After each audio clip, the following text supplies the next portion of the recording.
Subscribe કરો Gujarati mid day bell icon પર click કરીને મેળવો તમામ વિડીયોના ડાયરેક્ટ નોટિફिकेशन। जो आज आरोपी लाए थे विशाल जी अग्रवाल, वो जो मेन आरोपी है जिन्होंने एक्सीडेंट किया है उनके पिताजी है। तो पिता की जो जिम्मेदारी है वो उन्होंने अच्छी तरह से वहन नहीं की है। एक पिता की जिम्मेदारी होती है कि वो अपने बच्चे का ख्याल रखे, उसे अच्छे वातावरण में रखे, और जब पता है कि वो 18 साल का नहीं है तो उसे पब में नहीं जाने देना चाहिए, और जब उसके पास लाइसेंस नहीं है तो उसको ड्राइविंग के लिए इतनी बड़ी कार नहीं देनी चाहिए। ये सब जो जिम्मेदारी की लक्षण है वो सब एब्सेंट है इसमें, और इसलिए पिता करके उन्होंने एक अपयश दिखाया है। इसलिए उनके जामीन को विरोध किया गया और उनको 24 तारीख तक पुलिस कस्टडी से जुडिशियल कस्टडी में रखने के ऑर्डर हुए। अंडरवर्ल्ड के बारे में कुछ अंदर विवाद हुआ क्या, इसके बारे में कुछ नहीं, अंडरवर्ल्ड का क्या मुद्दा है मुझे पता नहीं, लेकिन किसी ने वो आर्ग्यूमेंट वगैरह किया नहीं है, क्योंकि उसके परिवार के पिता के दादा के क्या किसी के रिलेशन है वो संबंध नहीं है। ये सिर्फ अपघात का विषय है कि किसी ने बहुत गैर जिम्मेदार तरह से गाड़ी चला के 2 लोगों की हत्या की है, उसके संदर्भ में ये केस है। फादर को जामीन नहीं देना चाहिए, इसके बारे में सरकार पक्ष के तरफ से और हमने भी इंटरवेनर के तरफ से आर्ग्यूमेंट किया है, और उन्होंने जिस आधार पर जामीन बेल मांगने की कोशिश की है वो कोर्ट ने रिजेक्ट किए हैं, और उन्होंने कहा है कि 24 तक उनको जुडिशियल कस्टडी में रखा जाएगा। मुझे लगता है कि कानूनी तरह से कोई सोचेगा और देखेगा तो भी ये दिखाई देता है कि फादर है उसकी कंप्लीटली गलती है। उसने अपने लड़के को व्हीकल चलाने के लिए नहीं देना चाहिए था। उसके पास वो 18 इयर्स का नहीं है, फिर वो जा नहीं सकता है पब में, फिर भी पब में जाने की अनुमति देना ये भी गलत है।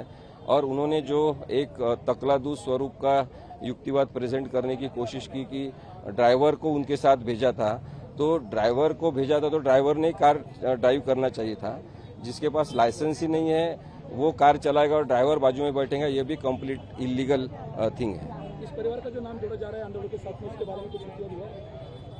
नहीं, उसका कुछ उल्लेख नहीं हुआ है, लेकिन मैं ये बहुत क्लैरिटी से बताना चाहता हूँ कि उसके पिताजी, वो लड़के के दादाजी गुनहगार होंगे, मर्डरर होंगे या किसी गैंग से संबंधित होंगे। इसका ताल्लुक इस केस से कुछ भी नहीं है, जीरो ताल्लुक है। बिकॉज उसने गाड़ी चला के जिस तरह से लोगों को अपघातग्रस्त करके मार डाला है, तो ये उसकी पूरी जिम्मेदारी है, और उसके फादर की जिम्मेदारी इसलिए है कि वो 18 साल का नहीं था। इसलिए अंडरवर्ल्ड से संबंध कोई होगा या नहीं होगा, उसका कुछ संबंध इस केस से नहीं है। The case is well discuss now through out the nation, because the way in which the accident is committed was completely rash driving and driving under intoxicant influence. So the father is completely guilty of the offence committed by his child because he has not taken proper care. Juvenile Justice Act talks about due care and precautions related to the juvenile. So as a juvenile he should be protected and taken care of. The father has not followed his responsibilities, so the accident is committed. And the other thing is there is absence of proper provisions to be mentioned in the FIR. Why police have registered one offence and filed 2 FIR? That is the question which can be taken to the High Court also. And because that is grave mistake of the police. Then there is no mention of Prohibition Act and its provisions. There is complete manipulation of the FIR. Might be police have been pressurized by someone, and so I think they are trying to mislead the court on one level. But now the matter is discussed in the society. That's why the societal pressure is compelling the police to be on the track of the law. Bell icon પર click કરીને મેળવો તમામ વિડીયોના direct notification.